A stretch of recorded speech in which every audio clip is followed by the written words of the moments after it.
Senhoras e senhores, bom dia.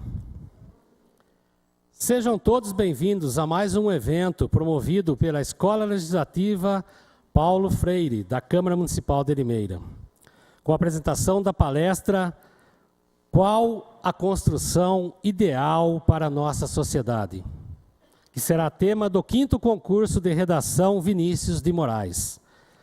Convidamos para compor a mesa de trabalho a presidente da Comissão Temporária Concurso de Redação Vinícius de Moraes, a vereadora Érica Tanque.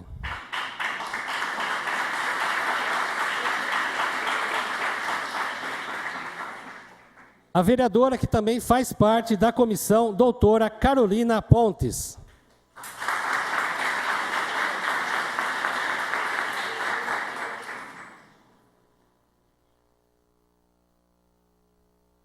Os vereadores presentes. Vereador Estevão Nogueira.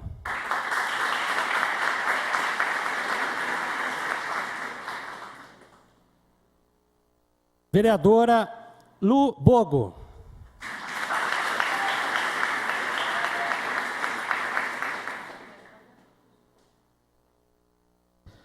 Vereador Vaguinho da Santa Luzia.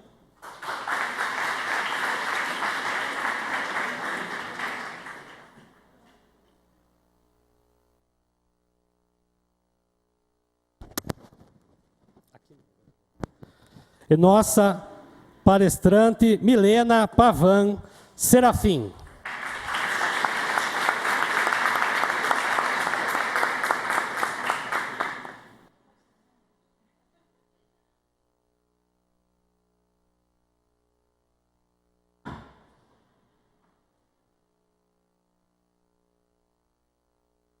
Podemos nos sentar.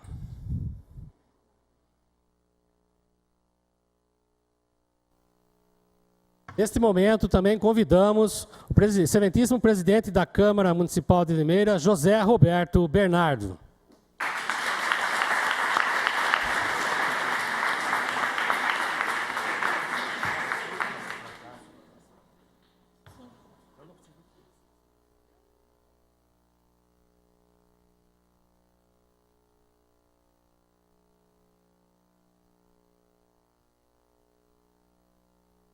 Neste momento, convidamos para fazer a abertura deste evento a presidente da Comissão Concurso de Redação Vinícius de Moraes, a vereadora Érica Tanque.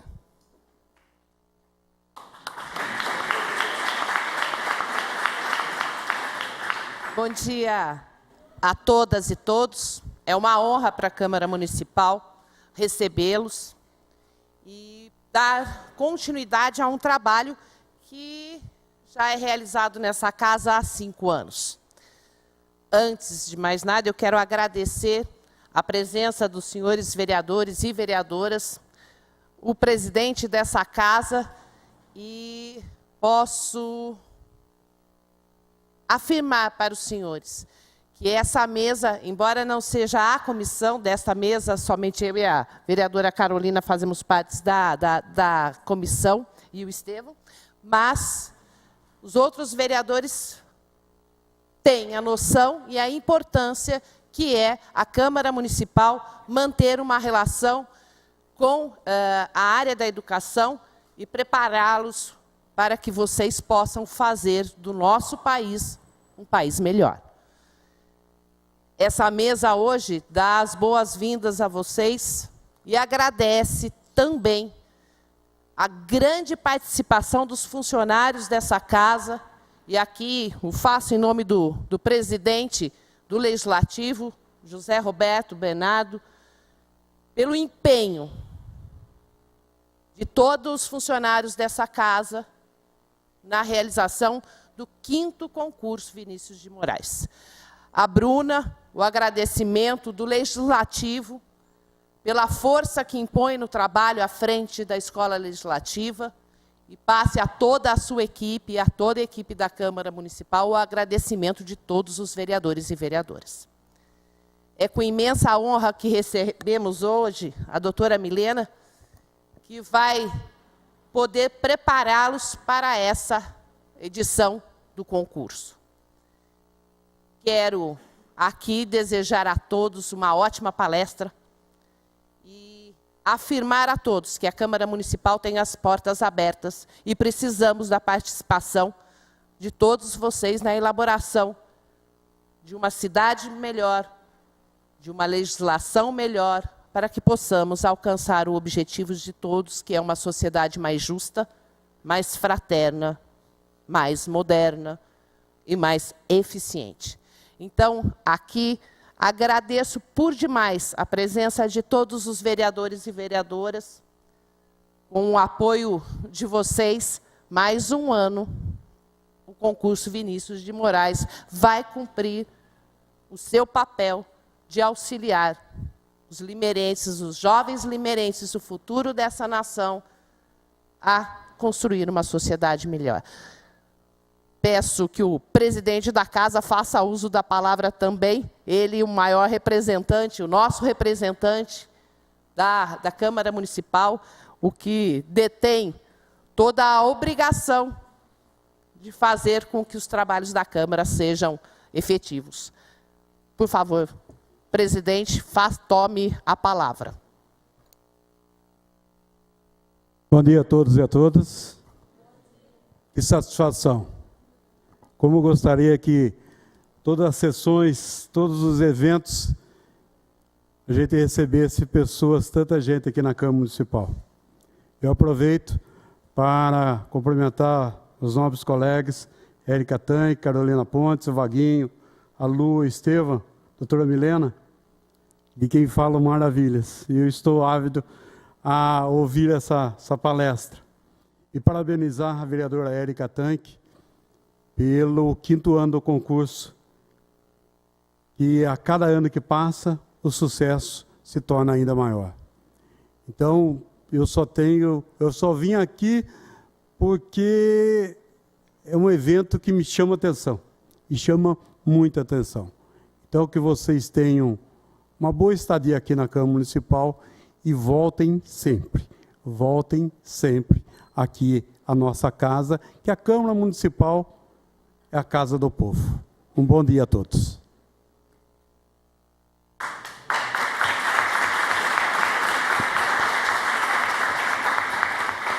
Neste momento, desfazemos a mesa de trabalho e pedimos para as autoridades e a palestrante para que desçam ao plenário.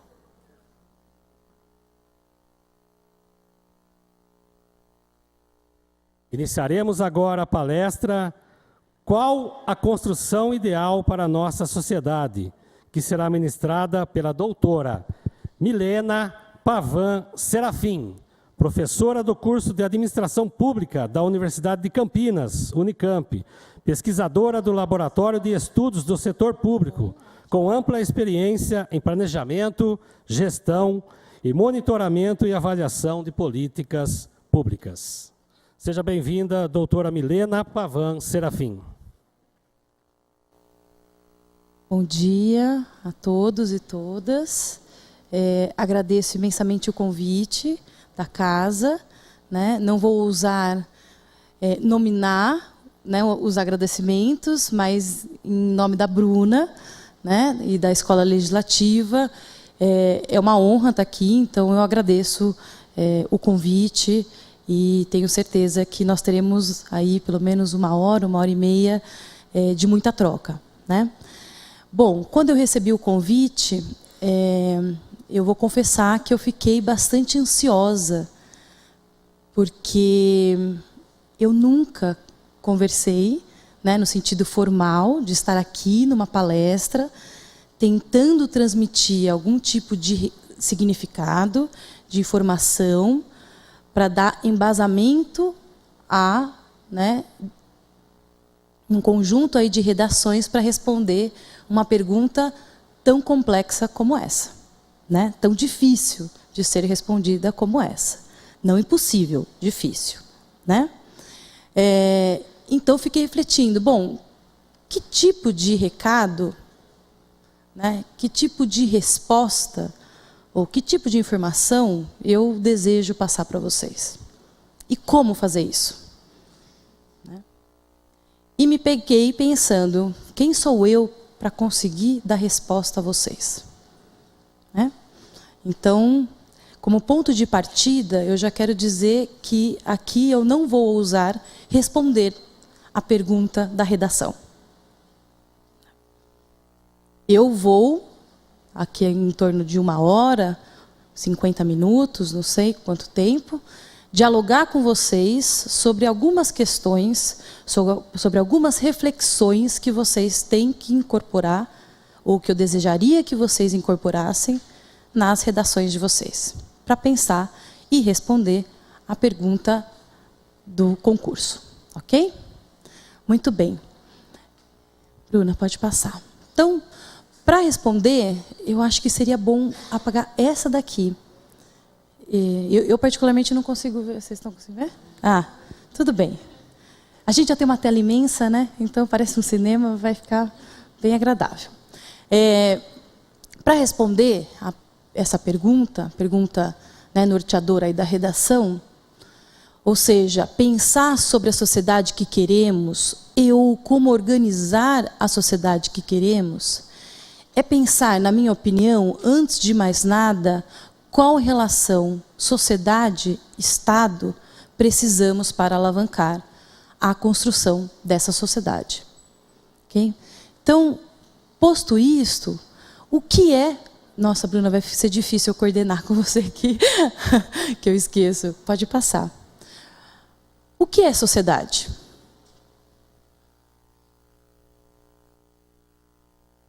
Passar.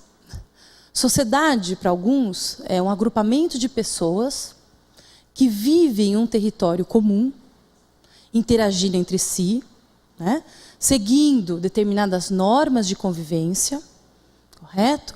E unidas, isso é importante, pelo sentimento de grupo social, ou seja, coletividade. É uma definição básica que está no dicionário. Né?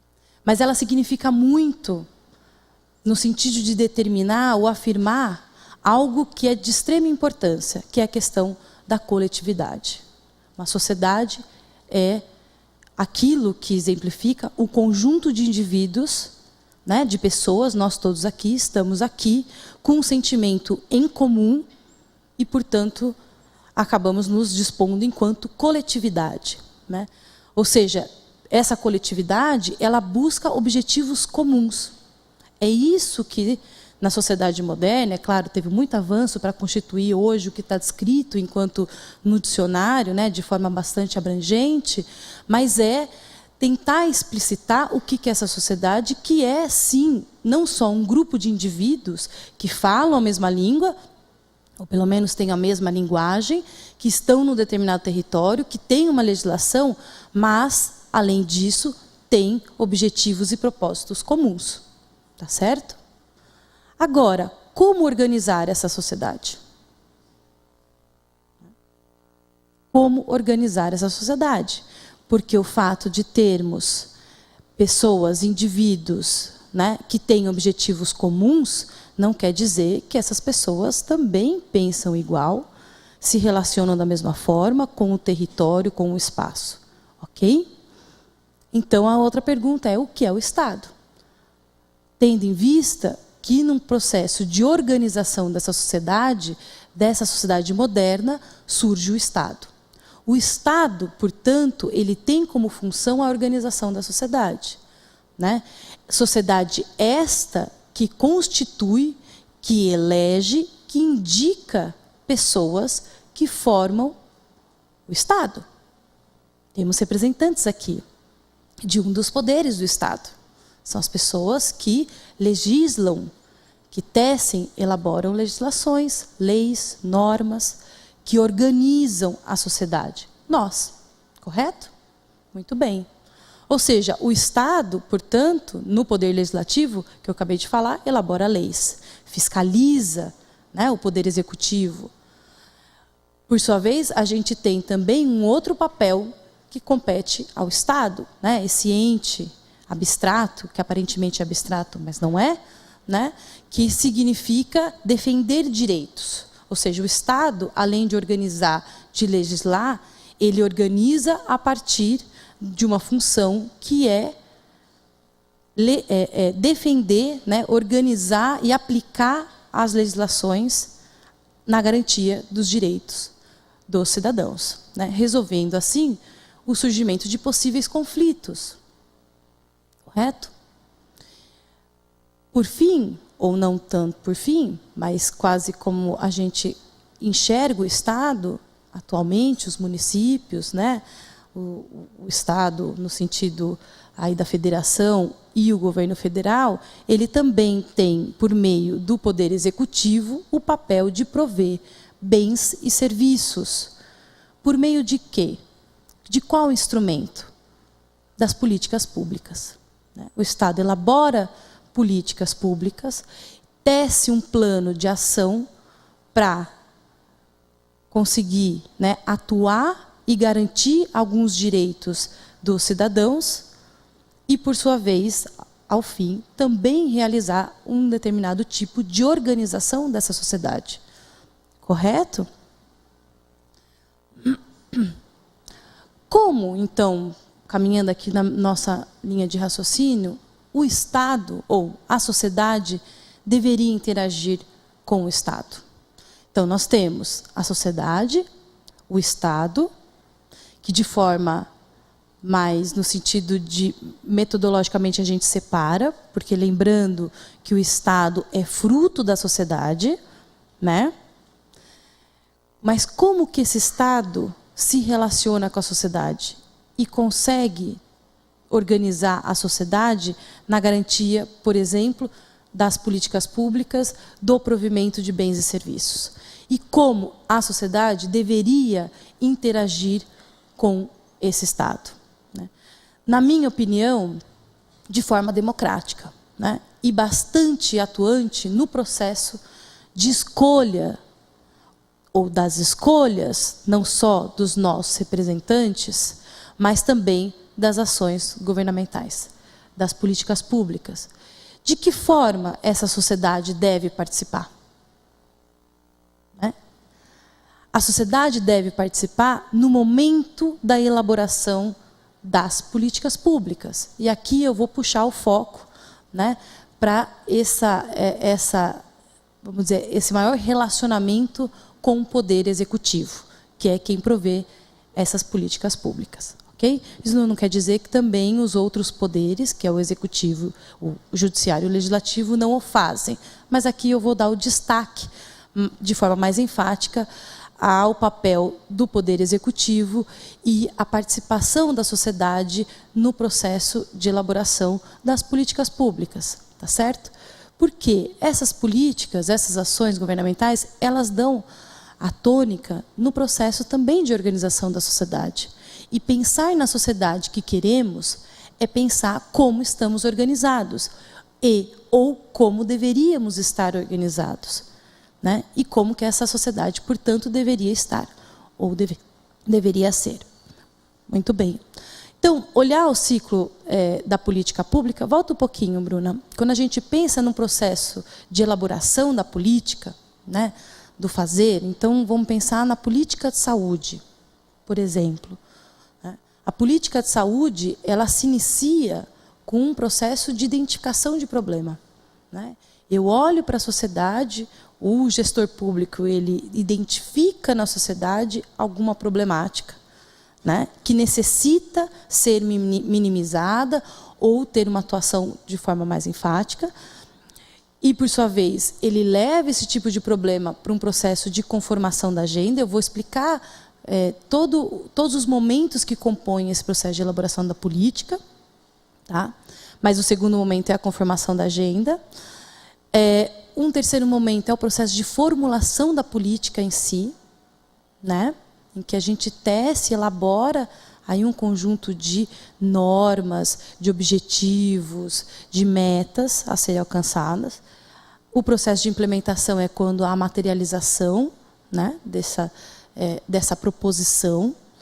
E, por sua vez, o processo de avaliação, que é ou ao término ou de forma concomitante ao processo de implementação da política pública, né? O gestor avalia para corrigir, né, eventuais corrigir eventuais desvios que aquela política pode estar tendo, no sentido da não aplicação, às vezes, do recurso, ou de uma aplicação de forma mais equivocada, porque não alcança as diferentes metas esperadas, né? Bom, então, como a sociedade deveria interagir com o Estado? Na minha opinião, vou retomar, vou ser também... vou reenfatizar a minha fala no processo da elaboração da política e ao longo desses momentos colocados aqui. Bom, primeiro momento, então, identificação de problema, é onde o Estado ele reconhece que há algum problema na sociedade, né? Então, como que ele reconhece isso?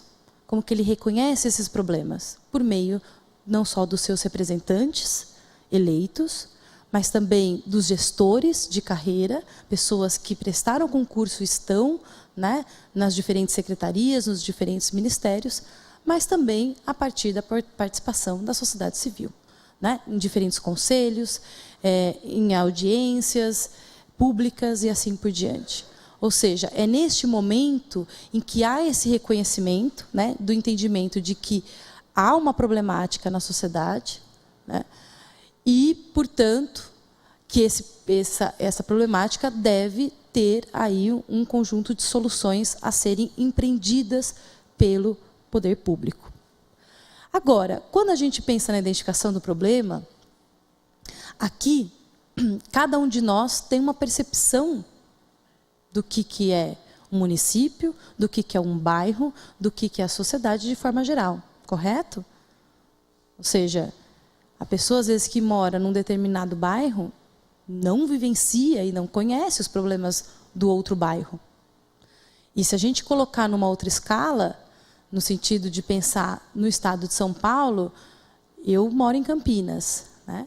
Eu não vivencio os problemas de Limeira. Então, o processo de identificação, o momento da identificação de um problema público, ele tem que estar bastante embasado com indicadores, mas sim com as pessoas que vivenciam esses problemas. E, por isso, a participação da sociedade é de extrema importância. Tá certo?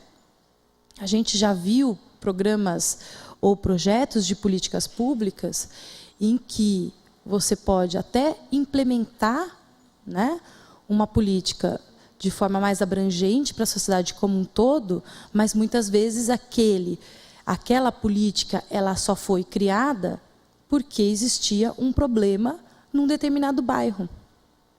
E aí a aplicação, por exemplo, para o território, né, para o município como um todo, às vezes não faz sentido. Então, é necessário, no momento da identificação, a gente reconhecer quem é o ator ou quem é essa sociedade, esse conjunto de pessoas que reconhecem aquele problema. Tá? Então, a participação aí, né, a nossa participação é de extrema importância nesse sentido. Pode passar. E aí, depois dessa identificação, em que, né, o gestor toma ciência de que há um problema na sociedade, ou num bairro, né, ou num posto de saúde, ele, então, com já um conjunto de soluções, ele leva, né, para o Poder Executivo, no sentido de dizer, olha, como vamos tratar este problema? Este problema deve ser tratado neste momento? De que forma? E aí se dá um momento da conformação da agenda, né, a agenda decisória, a agenda pública, em que, neste espaço, é definido essa lista de problemas que o Estado deve solucionar. Lembrando, né, quando a gente está pensando no Estado, nós estamos pensando nos nossos representantes. Esses representantes são eleitos, né, de forma mais... É claro que quando a gente pensa no Legislativo, Senado, é um pouco diferente, mas a cada 4 anos, correto?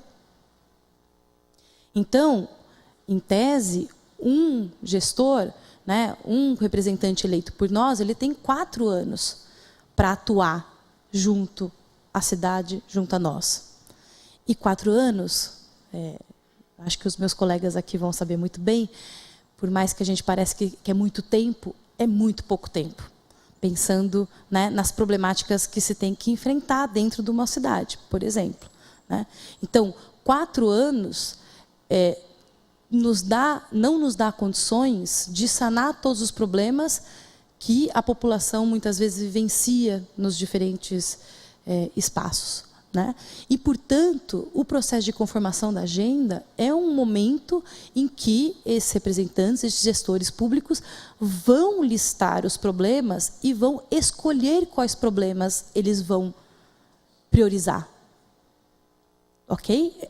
Esse momento é um processo de priorização. E aqui também vale a nossa participação enquanto cidadão. Nós temos que ir junto a esses representantes, né, os gestores públicos, e dizer o problema que aquela determinada comunidade vivencia deve ser priorizado. Ele não deve ser apenas reconhecido como um problema. Tá certo? Ele deve ser reconhecido, mas ele também deve ser priorizado. Ok? Pode passar. Tem esse autor que ele vai deixar bastante claras as diferenças, né, entre agendas decisórias. Eu não vou me reter muito aqui, porque também não quero ficar bastante teórica, né, mas só gostaria de chamar a atenção em que, muitas vezes, o problema, ou um problema público, né, ele é reconhecido pelo poder público, mas ele não sai de um momento de uma agenda não governamental ou sistêmica e desce para uma agenda governamental ou decisória. Por isso que o momento da conformação da agenda é de extrema importância ter diferentes participantes do processo para que um problema saia de um reconhecimento geral e se torne alvo de uma política pública. Vamos dar um exemplo, que acho que para ficar mais claro. Okay? Quando a gente teve o processo, né, endêmico aí do vírus Zika, vocês se recordam? Muito bem. Este era um problema em que os diferentes governos, seja federal, seja estadual, já reconheciam que havia, sim, né, uma possibilidade de um surto desse vírus, derivado aí da própria dengue e tudo mais, né? Então, eles sabiam que existiam esse possível ou potencial problema, que se tornaria, né, um problema cada vez mais grave, mas, ao mesmo tempo, eles não tinham condições ali, ou não tinham números suficientes para dar o start e inserir esse tipo de problema na agenda decisória. Quando esse problema, né, do vírus Zika se torna altamente grave, esse problema saiu de uma percepção geral de que ele era um problema que estava por aí e se tornou um problema reconhecido e priorizado dentro da agenda do Ministério da Saúde. Ok? E aí nós tivemos várias campanhas, inclusive para tentar, né, segurar esse tipo de situação e transmissão do vírus. Claro que também não é uma coisa tão simples, porque a gente precisava ter, né, condições aí de desenvolver uma própria vacina, mas naquele momento, eu me recordo, a própria Unicamp foi chamada pelo Ministério da Saúde para compor uma equipe de trabalho, né, que tinha que se dedicar noite e dia para tentar criar uma vacina capaz de segurar aquele vírus, né? Então, ela saiu de uma preocupação que estava só, vamos dizer assim, em alguns estados, né, se percebendo que tinha um problema no sentido da contaminação, da transmissão, mas ainda não tinha se tornado endêmico. E quando se tornou, infelizmente, né, a gente foi um pouco mais tardio, mas pelo menos foi reconhecido, né, enquanto um problema nacional e, portanto, o poder público passou a atuar de forma mais incisiva, né? Ou seja, é nesse momento em que a declaração ou a incorporação de um problema social na agenda ocorre e é influenciada por diferentes fatores, né? Que tipos de fatores internos e externos? Um primeiro fator é a participação aí não só dos atores governamentais, mas os não governamentais. Nós, né? Ou seja, a sociedade faz parte e deve agir, porque e tem um papel bastante atuante, ou deveria ter esse papel atuante. Um outro fator que faz com que esses problemas sejam incorporados na agenda se refere aí mais ao reconhecimento no sentido não só de crises ou eventos, como eu estou colocando, mas também de indicadores que demonstram que aquilo é um problema, né, grupos de interesse, janela de oportunidade no sentido de eleições e assim por diante. Pode passar que eu acho que ele não... Bom, o problema, então, reconhecido e priorizado numa agenda decisória, vai para um processo de formulação da política, né? Ou seja, esse desenho, não sei se todos estão conseguindo ver, porque acho que ele baixou muito, tem uma figura aqui embaixo, que demonstra várias pessoas reunidas, né, e tentando aí elaborar um projeto. A formulação da política é exatamente isso, a elaboração de um projeto, que visa minimizar, né, ou atuar junto a uma determinada problemática. Ou seja, é nesse momento em que a tomada de decisão da incorporação da agenda, a vontade de começar a atuar num determinado problema se materializa, né? É neste momento em que há um processo de elaboração das alternativas, né? Como que nós vamos atuar? Como que, por exemplo, há medidas relacionadas ao Pronatec, né? Um problema de exclusão do mercado de trabalho deveria ser tratado. Se cria um programa que vai elaborar um conjunto de medidas para trazer parte da população, né, para um certo, o que se denomina de inclusão produtiva, por meio de vários cursos.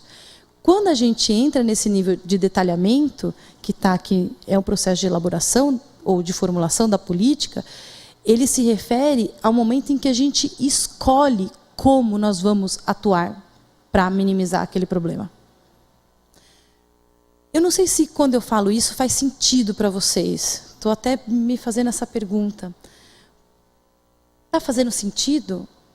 Por que eu quero só chamar atenção? Né? Lembro de um estudante de primeiro ano do curso de administração pública que, quando eu falei isso, ele disse: mas como assim, professora?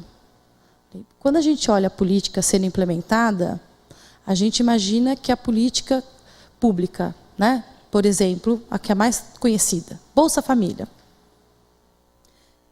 Ou,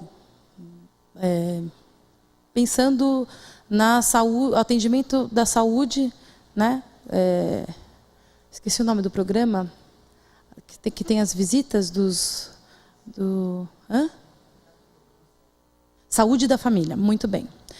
Quando esse programa foi elaborado, ele foi elaborado em cima de uma problemática, os dois, né? Seja Bolsa Família, seja o atendimento à saúde da família. Muito bem. Mas eles foram elaborados com um conjunto de estratégias, mas não eram as únicas estratégias possíveis para minimizar o problema. Ou seja, o gestor público escolhe, é claro que ele não escolhe apenas da cabeça, ele tem um conjunto de indicadores, né, que vão respaldar a decisão da escolha, mas é uma escolha. Tá certo?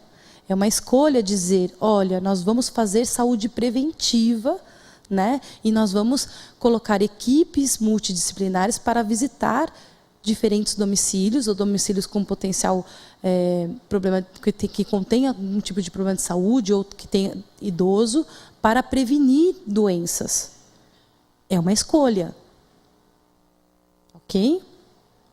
Em outros países, outras medidas às vezes são tomadas. Claro, são tomadas porque esses países contêm outra realidade, outra população, outro perfil de faixa etária, né, e tudo mais. Então, esses fatores, eles condicionam, de certa forma, mas não determinam em absoluto como que as políticas vão ser elaboradas. Tá certo? Então, passa por um processo de escolha. E é neste momento que a população também tem que fazer parte. Tá certo? É claro que quando eu falo aqui é quase que o modelo ideal, né?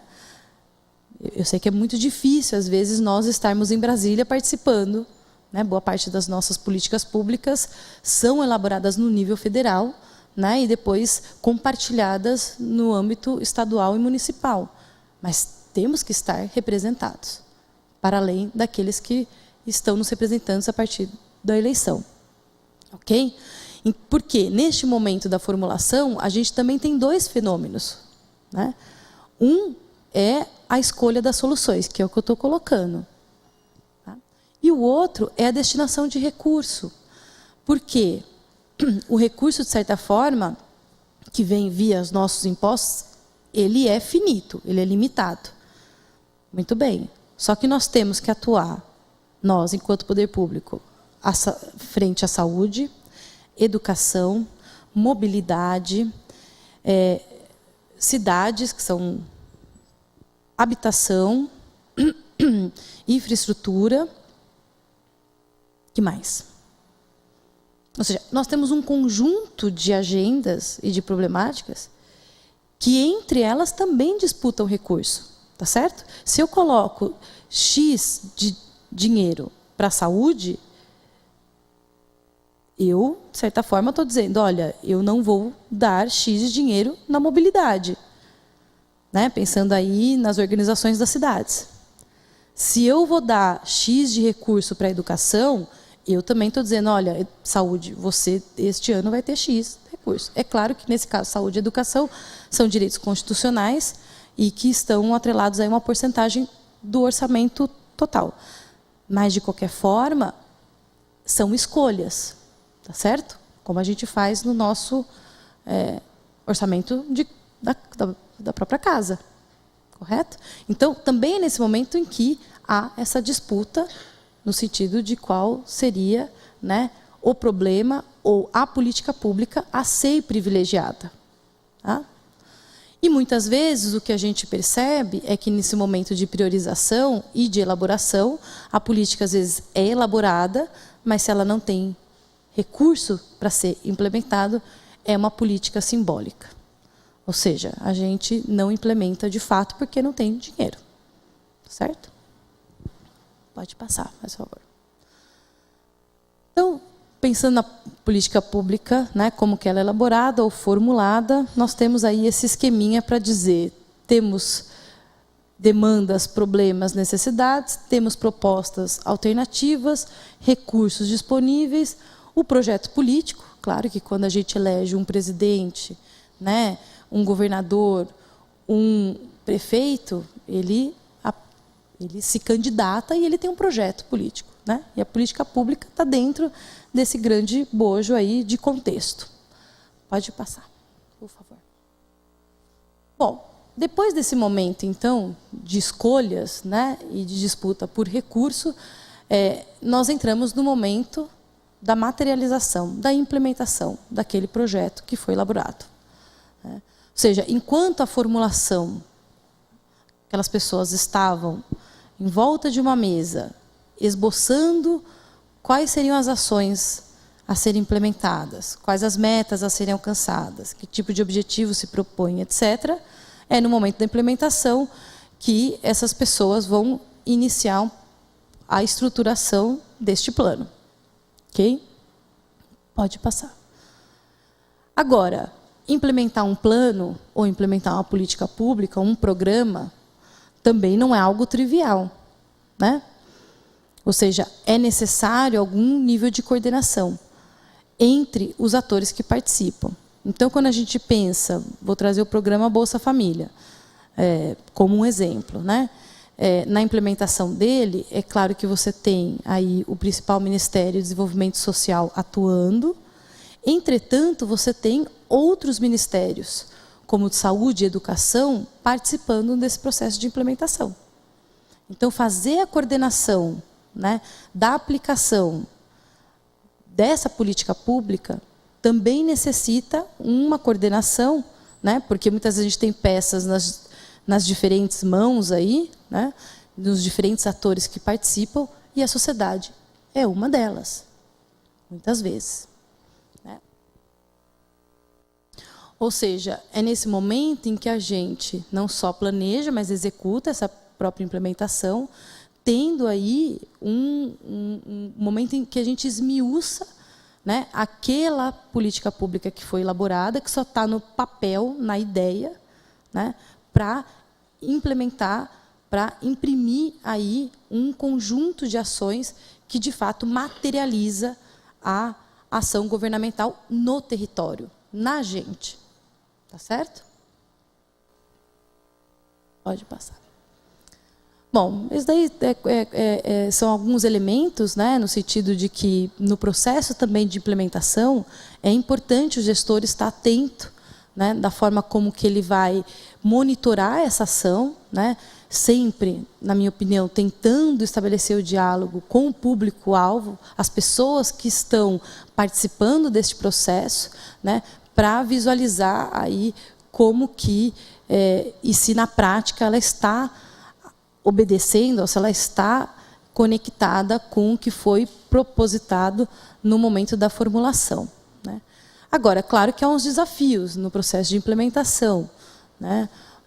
Um dos desafios é você ter diferentes participantes tendo, né, uma atuação muito diversificada, por exemplo, com ministérios diferentes, secretarias municipais diferentes, né, participação, por exemplo, de ONGs, que é importante, participação da sociedade civil, ou seja, coordenar esse conjunto de atores para implementar, né, e transformar a sociedade, ela não é trivial, portanto, requer aí muita atenção, porque é um desafio, né?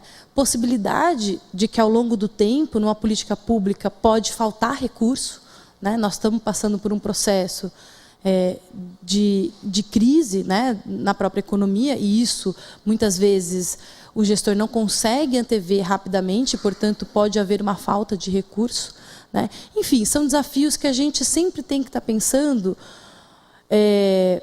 para conseguir dar conta, né, de implementar não só a política em si, mas de conseguir empreender que tipos ou quais tipos de transformação a nossa sociedade deveria passar para ter essa sociedade ideal que estamos pensando, certo?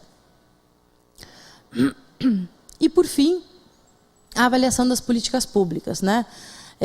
Este momento, infelizmente, no nosso Estado brasileiro, ele ainda não privilegia, né? É um momento de extrema importância em que nós vamos, né, enquanto gestores públicos, prestar conta mesmo para a sociedade, dizer o que foi feito, de que forma foi feito, né, e verificar em que medida e com que qualidade as ações estão produzindo os desejos e os resultados esperados e propostos naquele momento, não só da identificação do problema, mas, em especial, no momento da formulação da política, né? E, além disso, que é algo bastante importante, né, nas escolas, nas universidades, é ter essa avaliação para a produção de conhecimento, enquanto produção de conhecimento, né? Então, a gente reconhece o que é feito na nossa sociedade, no nosso bairro, com que qualidade isso foi feito, com que investimento isso foi feito, né? E para ter aí um conhecimento e uma compreensão de quais foram os impactos, né, gerados a partir da intervenção do Estado. Bom, por que avaliar, né? Para melhorar e continuar, muitas vezes, uma política pública, aquela política, de repente, que fizemos parte da proposição, né? Ou também num processo de finalização de uma ação governamental, ou seja, ao final também é importante se avaliar, mas ao longo da implementação da política também se faz necessário a avaliação para a correção de rumos, né, da própria ação governamental. Aqui eu trago alguns exemplos para exemplificar o que eu estou querendo colocar para vocês, né? Essa daqui é um caso, não vou citar o município, mas, e eu não sei se a imagem está muito boa para vocês verem, mas você vê que metade da rua foi asfaltada, a outra metade não. Por que a avaliação é importante ser feita? Eu preciso saber se o programa de asfaltamento foi realizado e de que forma ele foi realizado. Certo? Isso daqui aconteceu no Brasil. Então, não é algo que está longe das nossas casas muitas vezes. Então, é importante a gente saber o que o Estado está fazendo, como ele está fazendo, de que forma ele está gastando e que resultado tem. Tá certo? E vocês lembram quando eu falei da questão da formulação, que é uma escolha? Ou seja, há uma escolha de asfaltar. Entretanto, no momento da implementação, algo aconteceu. Foi um problema da formulação? Os gestores não pensaram direito como fazer? Temos que saber. Foi um problema que faltou recurso financeiro ao longo da implementação? Temos que saber. Como saber?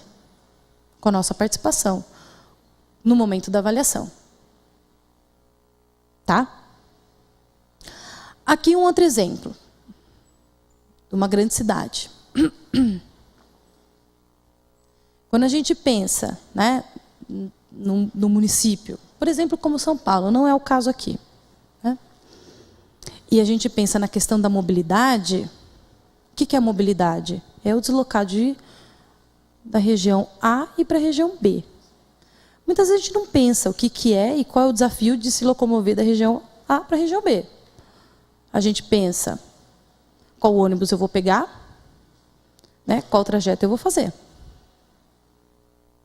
Por trás disso, você tem uma política pública, você tem um modelo, né, de contratualização entre o município e a agência de ônibus, etc., etc.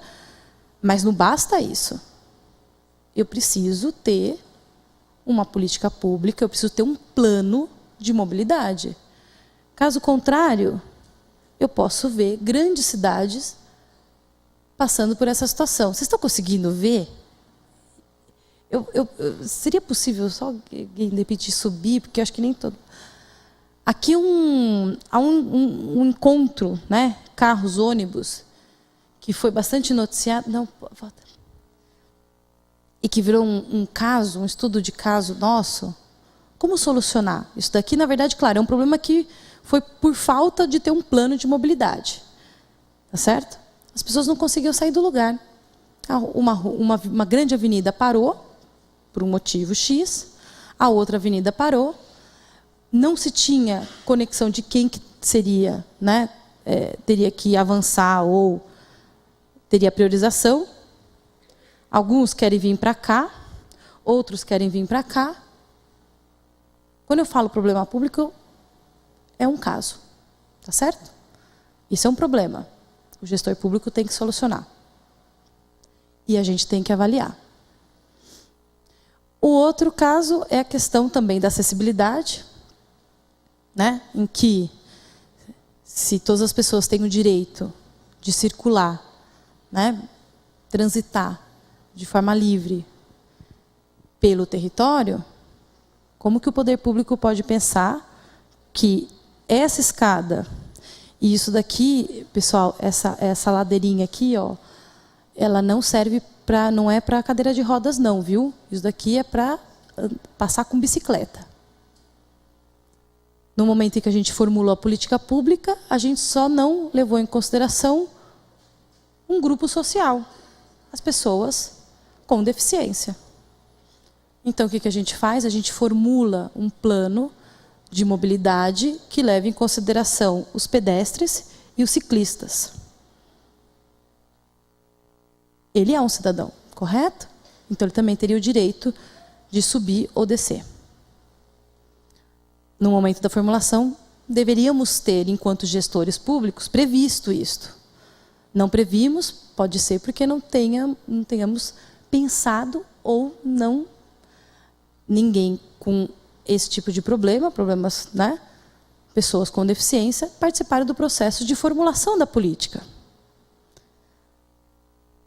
Pelo menos no momento da avaliação, nos demos conta que não tínhamos feito ou elaborado o plano, a política pública, ao ponto de dar conta, né, e incluir todas as pessoas que transitam por aquela cidade.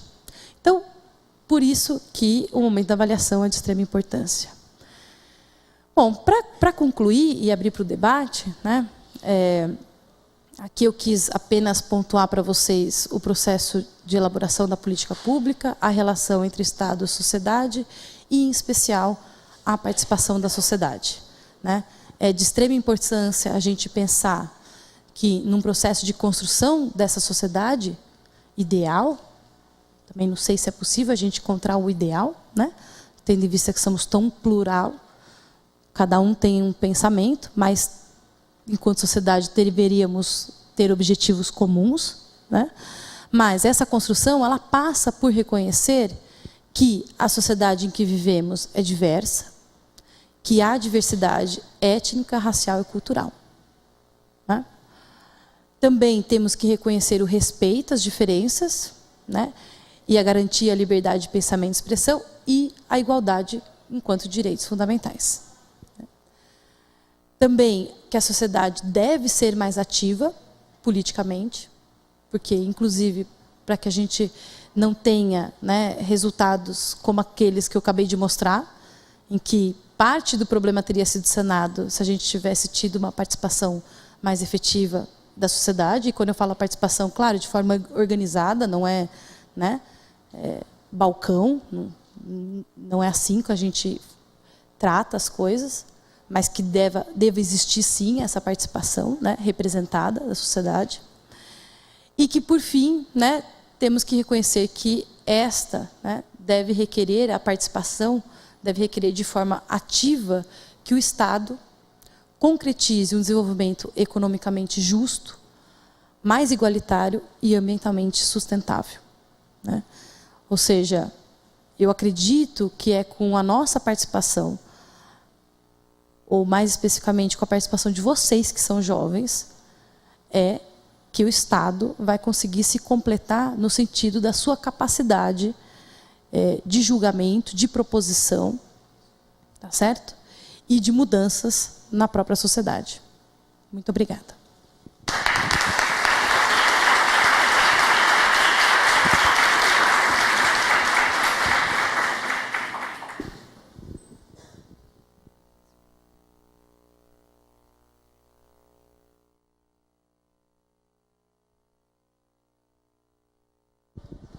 Pessoal, eu vou quebrar um pouco o protocolo aqui antes de recompor a mesa.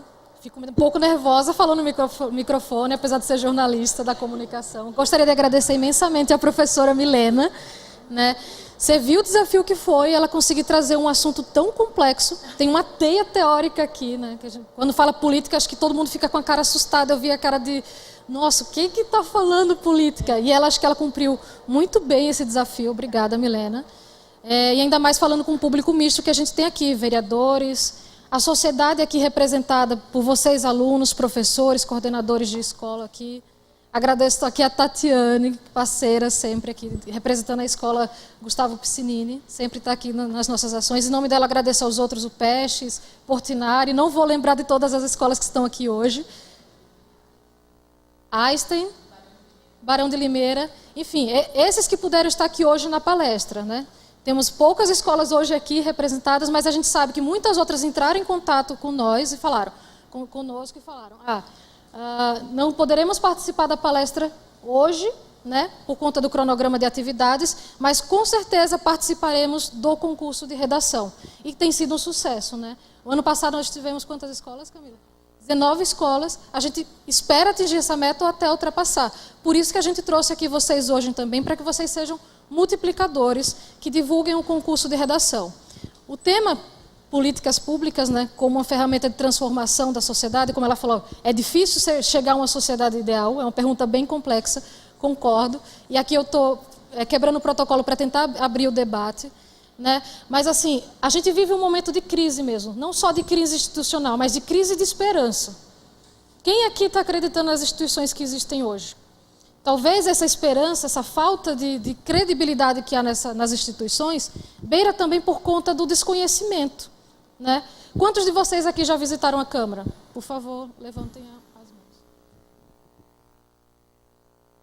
Eu agradeço que as pessoas que já vieram aqui, e fico feliz também aqueles que não vieram antes, né? Porque tiveram esse primeiro contato. A próxima vez já vou levantar a mão também. E assim, depois da palestra, depois a gente vai fazer uma visita com vocês aqui para conhecer todos os departamentos, para que vocês conheçam essa estrutura daqui, que representam vocês. Representam vocês, representam a família de vocês, representam a estrutura da cidade, que quando vocês saem da porta de casa, vocês já vivem política também. E muitas vezes essa política passa por aqui, pelo Legislativo, passa pelo trabalho de cada um dos vereadores. Então, assim, é difícil chegar a uma sociedade ideal, mas a gente tem o nosso papel também, e a gente tem que se colocar como protagonista, né, e se envolver. Nesse concurso, vocês têm um desafio, que é colocar a ideia de vocês no papel. A gente tem uma pergunta complexa, vocês vão pensar em alternativas para respondê-la, e a partir dessas ideias, é a partir dessas ideias que a gente começa a construir uma nova sociedade. E é isso que a gente espera de vocês, a gente espera a participação massiva de vocês. Vocês estão saindo daqui também com os critérios, né, da participação do concurso. Tem um outro folder também, que é o Conecte-se com a Câmara, que tem os nossos canais aqui para vocês conhecerem melhor o trabalho que é realizado aqui na Câmara. E a gente pede que vocês compartilhem, curtam, façam parte dessa rede que está sendo construída aqui, para que não pare somente aqui. Então, eu vou passar novamente a palavra para a professora Milena, para que ela conduza aqui um debate. E eu peço que, por favor, interajam, participem, tirem dúvidas, que esse momento é para isso. Obrigada a todos. Obrigada. Vocês têm alguma pergunta? Vou contar uma coisa pessoal, ainda está gravando? É. Ah, bom, mas também não tem problema. Eu tenho 2 filhos, né? Uma filha de 6 e um menino de 4.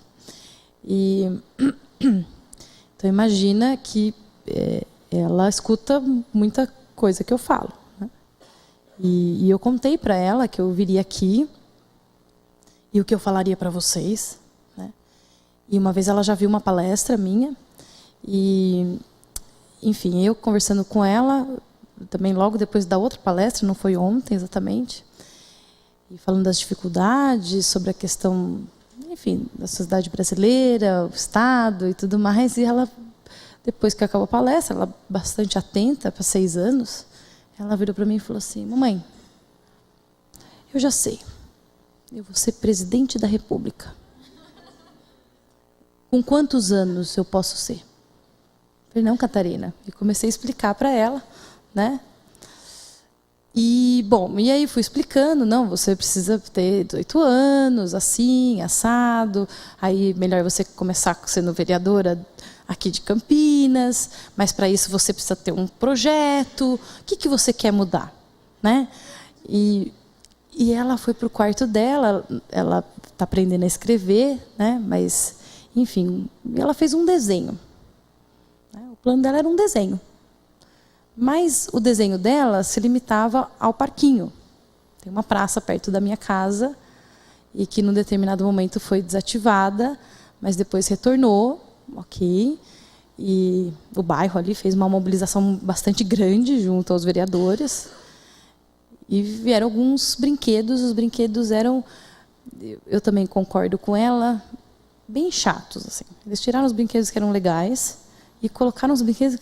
Então, a pauta dela era as mudanças dos brinquedos. E ela foi desenhar. Eu achei genial. Genial. Levei para a sala e pensei, bom, é assim que a gente começa. Para ela é um problema, o brinquedo. Eu não ia nunca achar que aquilo era um problema. Certo? Então, quando a gente falou da identificação do problema, pensei, as crianças devem começar a participar. Claro, como 6 anos ainda não. Mas ela deve participar. E vocês devem participar. Porque hoje, quem está sentado aqui, vou falar por mim, né? Eu nunca pensei que a Unicamp também deveria ter um parquinho. Por que não? Eu passo a maior parte do meu tempo na Unicamp. Por que não? Por que a gente não tem espaço kids? A sugestão, por que aqui não deveria ter? É sob a ótica de uma criança, claro, nós estamos discutindo aqui um problema, né, bastante pequeno, minúsculo, perto de outros enfrentamentos que teríamos que fazer, mas é uma identificação de um problema. E vocês? O que vocês identificam como problema?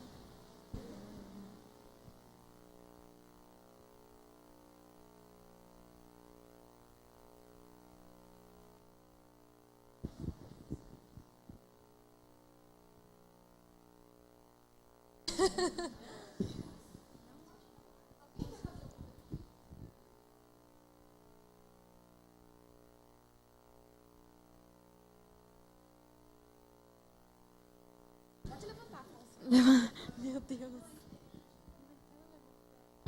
Conseguiu? Então vai.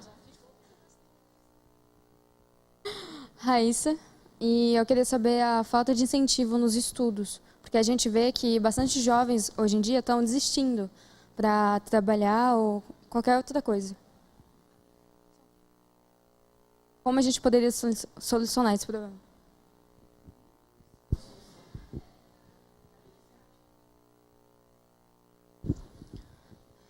Eu acho que podia colocar o que ele pode ganhar, sabe, estudando.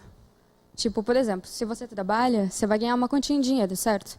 Mas aquilo lá vai acabar. Agora, os estudos não, é um conhecimento que você vai ter pro resto da sua vida. Daí ele poderia pensar, tipo, eu já posso fazer uma faculdade, depois conseguir um emprego melhor. Mas isso é muito difícil nos dias atuais, tipo, como, por exemplo, se ele for pobre.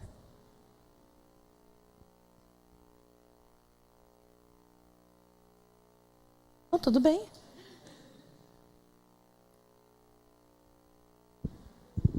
Mais? Concorda com o que ela apontou? Ou seja, um problema é o desestímulo, né? Pode? Meu nome é Valquíria e, tipo, para solucionar esse problema, realmente tem muitos jovens indo para a escola porque praticamente está sendo obrigado pela mãe. Aí a gente podia solucionar esse problema como, por exemplo, você tem mais as faltas, tipo assim, você falta mais do que pode. O que a gente podia fazer por você? A gente, como algumas escolas já fazem, compensação de falta. Só que aí a gente podia fazer assim, um aluno que não falta muito, a gente podia dar um prêmio para ele, que nem você falou. Só que, tipo assim, não precisa ser dinheiro, medalha, essas coisas. É só uma diversão mesmo, tipo, sair da escola, um passeio cultural, essas coisas que a gente podia fazer também. Interessante. Muito boa ideia. Muito boa ideia. Pode. O meu nome é Matheus. Na verdade, eu queria um pouco da opinião de algum especialista na situação e na área também. Eu queria saber se esses programas que auxiliam a inserção do jovem no mercado de trabalho, o jovem aprendiz, como nós temos em vários setores da sociedade, seja para trabalhar em uma empresa, uma grande empresa multinacional, tanto quanto algum mercado em menor escala, assim, que produza menos. Queria saber se esses programas eles podem interferir na qualidade de vida do estudante, não na questão social, mas na questão dentro da própria escola mesmo. Porque às vezes eu vejo dentro da minha sala de aula algumas pessoas que fazem menor aprendiz. Então a ideia é que introduzam esses jovens no mercado de trabalho mais cedo. Só que ao mesmo tempo eu percebo que diminui muito o rendimento deles na escola. Então aquilo que era para ser bom acaba atrapalhando. Então eu não sei se essa inserção no mercado de trabalho mais cedo acaba, como que eu posso dizer, erradicando a pobreza ou acaba cada vez mais aumentando ela, já que que depois desse emprego, que é um contrato de curta duração, ele não vai mais ter onde trabalhar e também não vai ter o estudo, já que ele perdeu a maior parte do tempo. Eu só queria saber como é esse equilíbrio. Achei ótima a sua colocação, Matheus. Em primeiro lugar, não deveria afetar dessa forma como você está colocando, né? Assim como o jovem aprendiz ou um estágio, por exemplo, dentro da universidade, também os alunos realizam estágios, que é para ele ter essa vivência ainda, vamos dizer assim, é uma vivência enquanto ato educativo, né? No caso do estágio, mas no caso do jovem aprendiz é para ter essa conexão com o mundo do trabalho, mas que não pode em nenhum momento prejudicar o rendimento dele na escola. Então, isso não deveria estar acontecendo, né? Porque você tem razão na sua fala.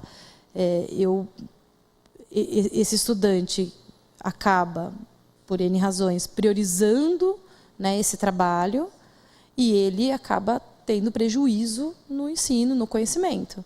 E, por sua vez, pode levar com que ele, inclusive, não ingresse, seja numa universidade, seja até, às vezes, no mundo do trabalho, né? Aí, real, vamos dizer. O que a gente vivencia, por exemplo, na universidade, é isso. Os nossos estudantes estão ficando muito tempo no estágio, eles não dão conta de estudar e eles estão ficando muitos anos dentro da universidade, com o potencial de sair sem diploma. Então, o que o jovem, né, primeiro o Estado tem que regular isso, não pode isso existir, o que você está comentando, né? Mas, ao mesmo tempo, o jovem tem que reconhecer que o que é prioritário? É o estudo. É o estudo. Então, a universidade tem um programa Jovem Aprendiz e nós temos vários estudantes, né, do ensino médio com a gente. E quando ele é regulado, ele tem aquele quantidade de horas, não pode conflitar com o horário da aula, claro, em hipótese nenhuma, e isso tem que ser muito bem fiscalizado, né, no sentido de não incorrer nessa questão. A Carol quer falar? Pode, claro. Bom dia, sejam todos bem-vindos aqui na Câmara Municipal. A título de contribuição, essa pergunta que o Matheus fez, ela é muito pertinente. Eu trabalhei com educação profissional. Eu sou professora universitária hoje, mas trabalhei muito tempo em aulas de educação profissional para a inserção do jovem no mercado de trabalho, por meio do Sistema S, né? Senac, Jovem Aprendiz. Recentemente estive no Patrulheiros, que também nós estamos fazendo um trabalho de educação política lá. Eu acho que existe também um outro fator. E aí é um problema muito maior que a educação clássica. Porque muitas vezes a pessoa, quando entra na educação profissional, ela vê outras vertentes da educação. E muitas vezes a educação, da forma com que é colocada, e isso não é culpa dos professores, não é culpa da direção, não é culpa de uma coordenação. Eles são, na verdade, eles tentam muito deixar as aulas cada vez mais lúdicas, metodologia ativa dentro do processo de aprendizagem, mas nós sabemos que existe uma grade, até em virtude do nosso sistema, traduzido pelo sistema educacional hoje, pela LDB, que você tem que cumprir aquele calendário. O que acontece, que eu já percebi durante 6 anos dando aula na educação profissional, é que alguns jovens, eles acham a aula de um processo de jovem aprendiz muitas vezes mais interessante do que aprender química, do que aprender física. Mas o nosso sistema, da forma da metodologia, você tem que saber a física, você tem que saber a química, você tem que saber a matemática. Então, acontece muitas vezes um desânimo até do próprio jovem para voltar para a educação clássica. Ele está na educação profissional, ele vê outras formas, ele vê conceitos de administração, ele vê conceitos de inter-relação no trabalho. Ele acaba achando a vivência muito mais divertida do que o estudo que vai levá-lo para a academia. E os dois têm que coexistir. No sistema que nós estamos inseridos hoje, no sistema das políticas educacionais, isso precisa viver em conjunto. Nós precisamos encontrar esse equilíbrio, e isso é muito difícil. Isso é muito difícil principalmente para os professores.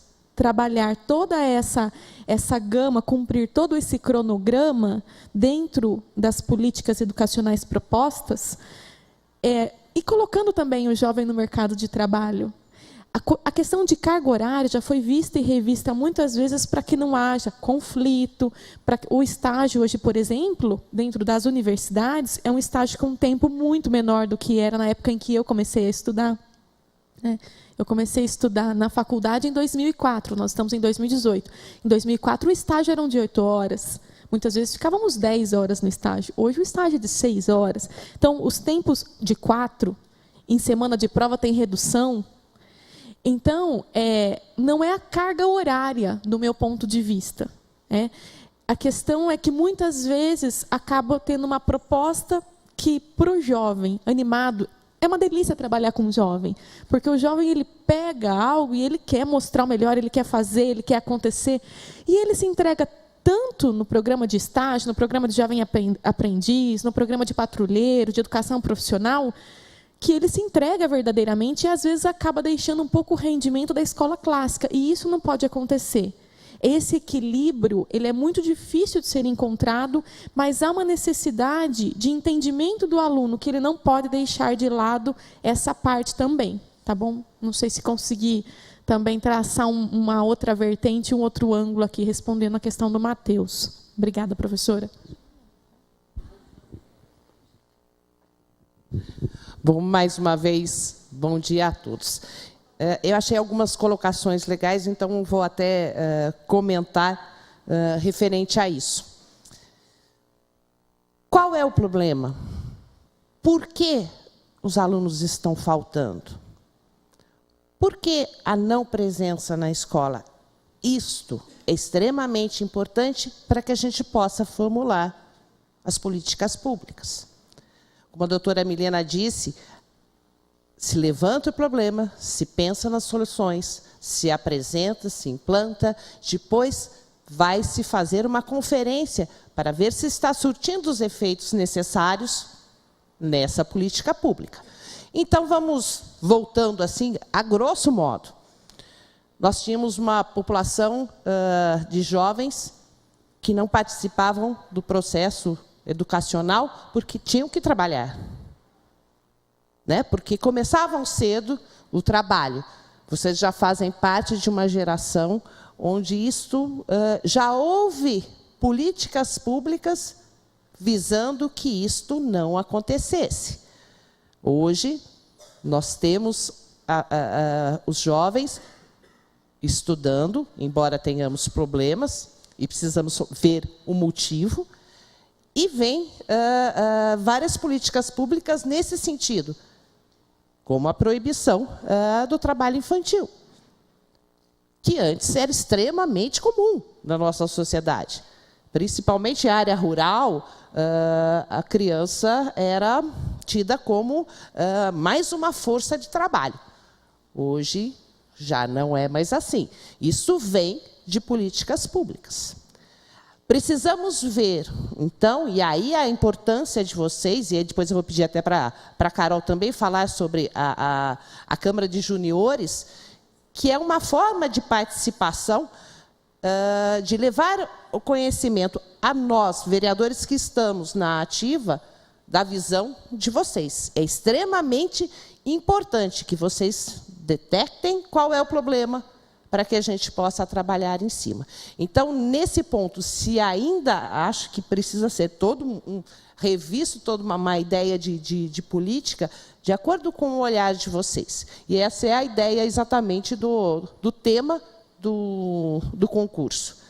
É avaliar, levantar o problema, avaliar quais são, o que a gente pode propor, né, na ideia para que a gente crie esse hábito de não simplesmente apontar o dedo e falar aquilo está errado, mas que toda a sociedade, com a participação de vocês, possa apresentar também soluções, porque nada se faz sozinho, tudo se faz coletivamente, porque é a vida de todos.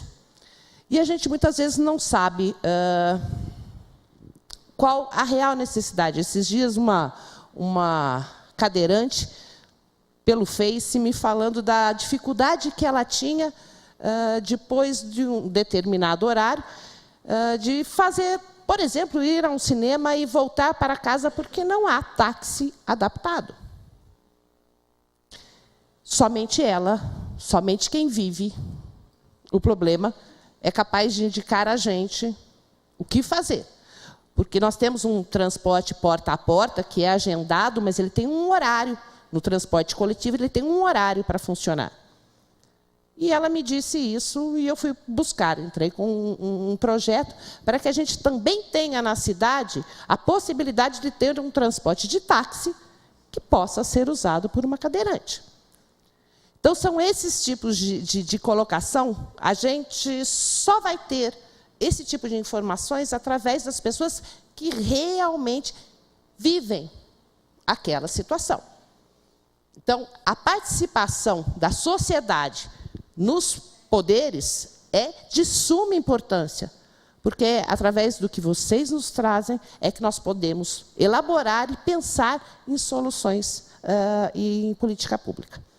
Então, essa é exatamente a ideia do concurso, fazer com que vocês pensem e comecem a se acostumar com essa forma de agir. Eu acho que o Vaguinho vai querer dar um...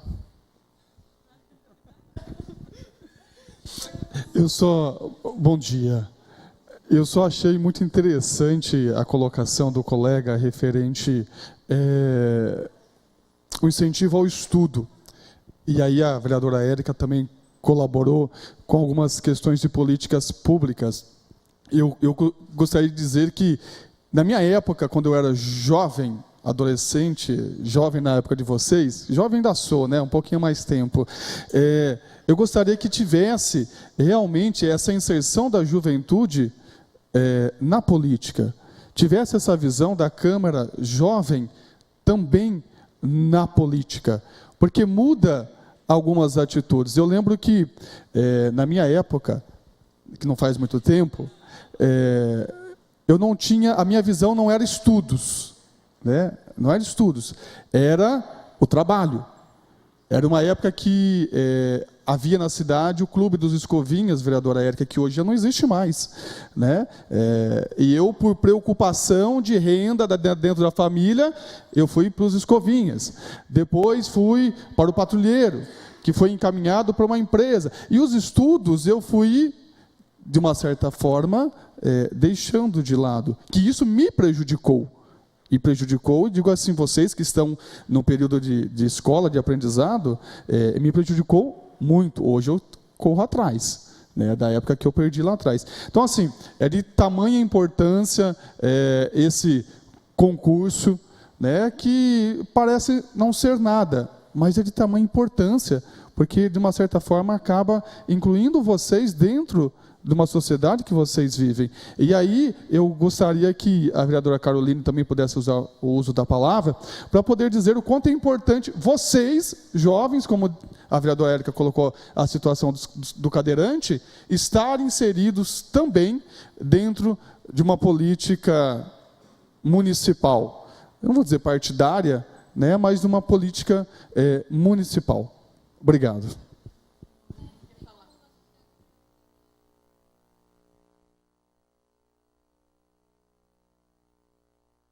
Bom, eu gostaria de saber como a gente pode achar uma solução para pais que querem tirar os filhos da escola para trabalhar, para essas coisas, para concentrar no patrulheiro, ou quer mesmo que ele troque totalmente as escolas pelo patrulheiro. Porque muitos pais, eu convivo com isso, que o meu pai queria me tirar da escola para mim poder fazer o patrulheiro, para poder, trabalhar e esquecer a escola. Porque disse que escola para ele é só até o ensino fundamental, o ensino médio não vale. E faculdade não presta, é só para filhinho de papai. Então, como que a gente pode conciliar, fazer os pais entenderem isso? Que não é para largar estudo, para poder trabalhar. Obrigada. Olha, eu achei que eu não fosse escutar isso, né? Bom, infelizmente estou escutando. Não tenho... assim, eu poderia dizer para você que é um processo de convencimento, né?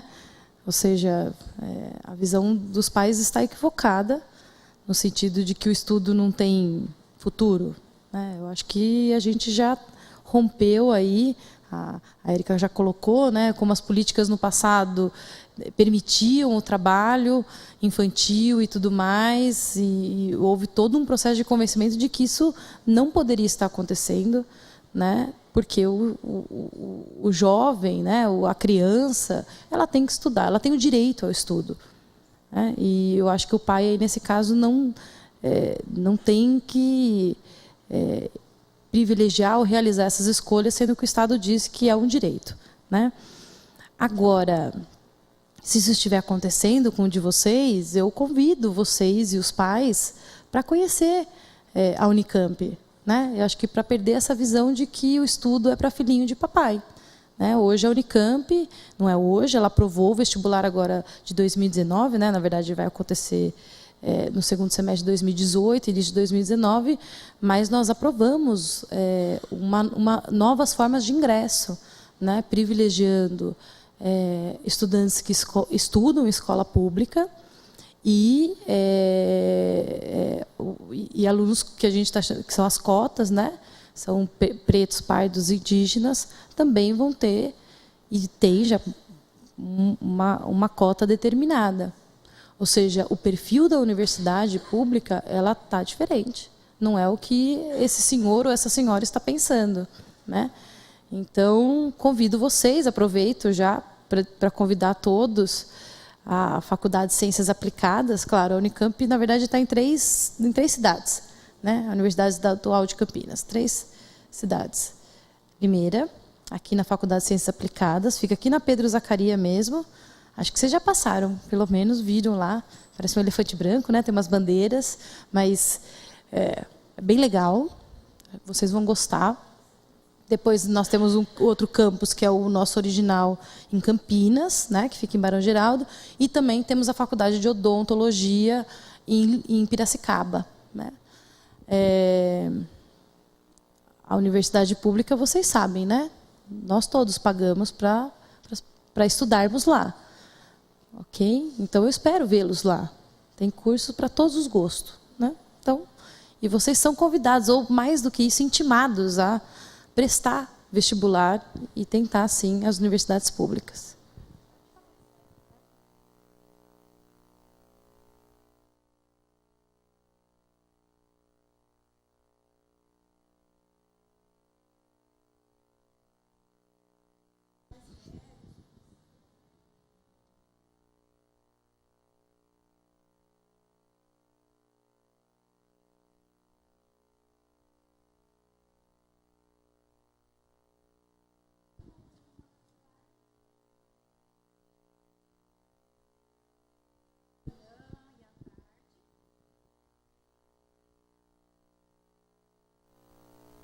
Então, ele começou, né, a faculdade estudando à noite, né, porque teve o ProUni. Então, foi assim, foi a nota do Enem, gente, eu digo para vocês, estudem bastante, tá? Para tirar uma boa nota no Enem, porque é um caminho para a faculdade mesmo, tá? O meu segundo filho também foi formado na faculdade também, com a prova do Enem. A minha filha não conseguiu, quem mandou ela não estudar direito, né? Mas ela conseguiu fazer faculdade também, tem 3 faculdades, ela foi pagando. Então, vocês não desanimem, tá? A vida não é fácil, tá? Quando a gente quer, a gente consegue. Não desanimem. Viu, meninos? Os meus aqui? Tá bom? Mas é assim, gente, é uma abertura do governo, né? Foi um projeto, eu não lembro de quem era, na Câmara de Deputados lá. E é importantíssimo a faculdade para vocês. Ela abre caminho para o emprego também, além dos cursos técnicos, tá? Então, é o que eu digo, não desanimem, estudem bastante, não vem na mão de vocês assim, não vai cair do céu, tá? Levem a sério os estudos e levem isso para a escola de vocês, tá? Que é muito, muito importante mesmo o estudo e a dedicação, tá bom?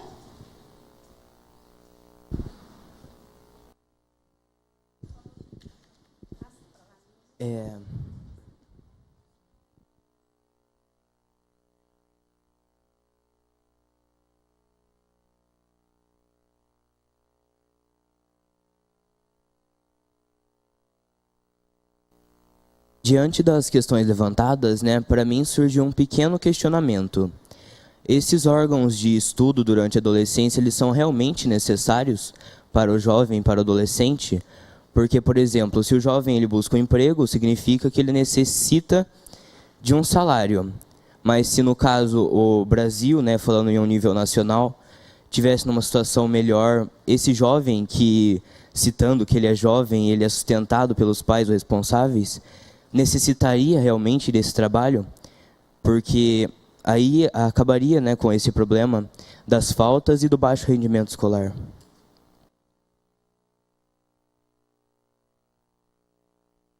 Qual é o seu nome? Cauã Batista, do Ensino Fundamental, 9º ano. Oi, Cauã.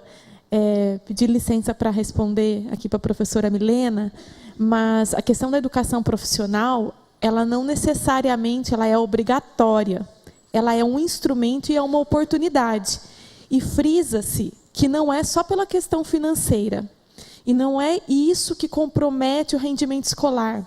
É lógico que nós temos um contexto social em que muitas vezes os pais não conseguem fazer a manutenção do lar, mas temos que registrar que é uma possibilidade e uma oportunidade para que ele se realize, para que o jovem se realize e para que ele vá com mais experiência e com mais prática para o mercado de trabalho.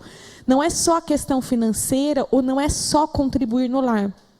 É a questão também de pertencimento, de empoderamento daquele jovem, daquela criança, ainda criança para mim, em alguns casos, que carinhosamente assim chamo, terem contato, como eu costumo dizer, entre aspas, com a vida real. Porque dentro das nossas casas, na maior parte das vezes, os nossos pais fazem tudo o que está ao alcance para oferecer o melhor que eles têm. E muitas vezes para oferecer o que eles acham que é certo, para oferecer aquilo que eles entendem como sendo certo. Mas a questão do trabalho, da inserção nessa vida do mundo real, que eu costumo dizer, é não estar mais nessa bolha somente na própria casa. É ter essa prática e ter esse empoderamento. Então, não é só a questão financeira. Tá? E aproveitando, eu gostaria de responder também, acho que para a Júlia. Júlia, seja um ponto de resistência na sua casa, assim como outros jovens, sejam um ponto de resistência. Às vezes as pessoas me veem assim, eu já fui muito rotulada. Inclusive, aqui neste espaço, muitas vezes com manifestantes que não sabem da minha história, mas meus pais têm até a 4ª série. Tá? Eu estudei em escola pública, em uma escola muito menor do que a de vocês. Muito menor. Eu estudei em uma escola de bairro, da 1ª à 8ª série. Acho que muitos devem conhecer a escola Professor Arileide Pereira. Uma escola que tem 8 salas de aula. Tá? E lá eu encontrei educadores, professores que sempre me incentivaram. Eu tive a facilidade de ter o incentivo dos meus pais, que embora não tivessem estudo algum, eles entendiam que para eu ser diferente e para eu passar experiências diferentes daquela que eles viveram, eu precisava do estudo. Nem todo mundo tem essa felicidade, né? Então, eu gostaria de dizer que se eu estou aqui, atravessando dificuldades, atravessando problemas, estudei em escola pública, depois da 8ª série, prestei o vestibulinho, o famoso vestibulinho do Cotil, do Trajano, estudei em escola pública, eu e meu irmão. Meu irmão hoje está terminando pós-doutorado na Unicamp. E eu estou começando meu doutorado na USP. Então, o que eu estou querendo dizer é que não é condição financeira. Não é condição financeira. Porque eu passei por situações em que eu não tinha dinheiro. Não tinha dinheiro. Só eu e Deus sabemos o que eu fiz para pagar a minha faculdade, a minha primeira graduação, que foi particular, para conseguir chegar até onde eu estou hoje, inclusive como advogada, como professora universitária, como vereadora. Então, seja um ponto de resistência na sua casa. E assim como a professora Milena colocou a universidade de portas abertas para vocês, a Câmara Municipal também está de portas abertas.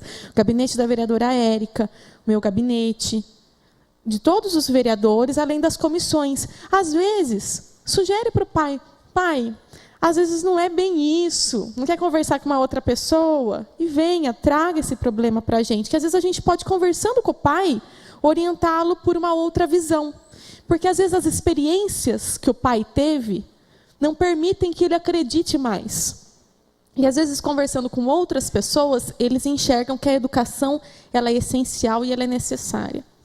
E o último ponto, para não tomar muito tempo também de vocês, né, vou passar aí o microfone, aquilo que a vereadora Érica Tanque comentou, foi algo que me inseriu na política, a Câmara de Vereadores Juniores. Eu ouvi a professora Milena contando da filha dela, e eu me lembrei de uma situação que aconteceu comigo. Que quando eu era criancinha, eu falava para o meu pai que eu ia ser prefeita de Limeira. Só que falava que eu queria ser prefeita. Eu não cheguei a pensar em ser presidente da República. Queria ser prefeita a todo custo. Meu pai, fazendo a leitura do jornal, falou assim, olha, filha, para quem quer ser prefeita, tem que começar como vereadora. E tem um projeto aqui em Limeira que é de vereadores juniores. Com 12 anos de idade, eu participei de uma eleição e participei da primeira Câmara Júnior. Fui vereadora júnior com 12 anos de idade. E comecei a estudar política com 12 anos. Vinha para a Câmara, que não era aqui, era lá no centro da cidade, os pais de vocês lembram, lá no edifício Notre Dame, que também já era outro lugar, né, antes disso. Participava da Câmara Mirim e hoje consigo dizer que foi um aprendizado muito bom para mim, muito importante, e sou vereadora titular da cidade. Nós temos também o projeto de vereador da terceira idade e a Câmara de Vereadores Juniores, ela permanece. É uma escola de política independente de partido, de cidadania. Vocês aprendem aqui como que é feito um requerimento, uma indicação, um projeto de lei, uma moção. Por isso, nas escolas de vocês, informem-se com os diretores. Esse ano, a eleição está sendo conduzida pelo vereador Toninho Franco, ele não está presente aqui, mas eu faço parte dessa comissão. É a Comissão de Vereadores Juniores da cidade de Limeira, que é para crianças e adolescentes terem o primeiro contato com a política. Vem, usa o plenário. Esse projeto ele foi elaborado pelo Dr. Júlio, que hoje é vice-prefeito da cidade, e ele tem aí mais de 20 anos, completou esse ano 22 anos. Eu fui vereadora júnior com 12, 20 anos depois me tornei vereadora. Então, é importante para aqueles que queiram participar, é mais um instrumento de exercício de cidadania, é mais um instrumento de inserção na vida pública, na vida política da nossa cidade, tá bom? Bom, eu também vou comentar quanto ao fato dos pais, que muitas vezes têm uma noção diferente do que a gente tem, né? Mas eles são frutos também, e aqui tenho que dizer, das dificuldades que cada um enfrenta. Nós somos um produto do que como nós trabalhamos aquilo que nos foi apresentado, aquilo que nós vivemos. Por muitas vezes, talvez a família tenha passado por muitas dificuldades e não tenha entendido ainda que o estudo é uma saída para todos. Então, traduz a realidade, muitas vezes, do que a pessoa vive. E nada melhor do que aqueles que têm a cabeça mais aberta, os jovens, façam com que eles mudem essa ideia. Apresentando para os pais o rol de possibilidades que vocês têm e que, às vezes, eles não tiveram. Quando se fala, e aqui a gente veio para falar realmente de como se fazer políticas públicas, porque é através das políticas públicas que a gente pode modificar toda uma realidade, e quando levanta para dizer sobre os programas que existem para que vocês tenham acesso às universidades, isto é uma política pública. Por que ela foi pensada? Por que ela foi criada? Porque foi identificado lá atrás que, infelizmente, tinha acesso os filhinhos de papai. É verdade. Toda a classe trabalhadora parava o estudo antes e fazia a força de trabalho que o país precisa. Poucos privilegiados tinham acesso à educação no nível superior. Vem aí o quê? Um estudo, se levanta, faz o diagnóstico. Nós estamos com um problema. Por que os jovens não têm acesso? Cria-se, então, com tudo o que a doutora Milena disse, ideias para fazer exatamente que se tenha acesso. Então, identificou lá o problema, nossos jovens não estão indo para as universidades. O que vamos fazer? Cria-se uma política pública, se implanta essa política pública e, a cada tempo, vai se revendo. É exatamente o que a doutora disse. E é isso que a gente quer propor para vocês, dentro da visão de vocês, que façam no concurso. Qual é a sociedade que queremos e como vamos chegar lá. E isso vai ser através de políticas públicas, porque é através de políticas públicas que se faz toda a mudança. Então, hoje, temos acesso, porque alguém lá atrás pensou em política pública para dar acesso aos jovens, não os filhinhos de papais, mas a todos, porque a sociedade é para todos. Como diz, subir a escada, ali, a pessoa cadeirante também tem, ela faz parte da população. Então, nós temos que pensar num grande grupo e consertar aquilo, né, dar uma equidade para aquelas pessoas que ainda não estão no mesmo patamar. Que vem aí a parte de cotas, o que muitas coisas tem para a mulher também, porque a gente ainda sofre discriminação. Então, exatamente essas colocações é que precisamos que vocês entendam, para que vocês possam participar de forma mais efetiva na elaboração de políticas públicas. Tá bom? Boa sorte para vocês.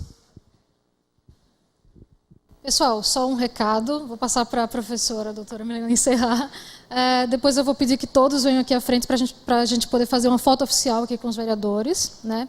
E só uma orientação também, agora pegando esse foco do concurso, que é o objetivo da gente estar aqui hoje.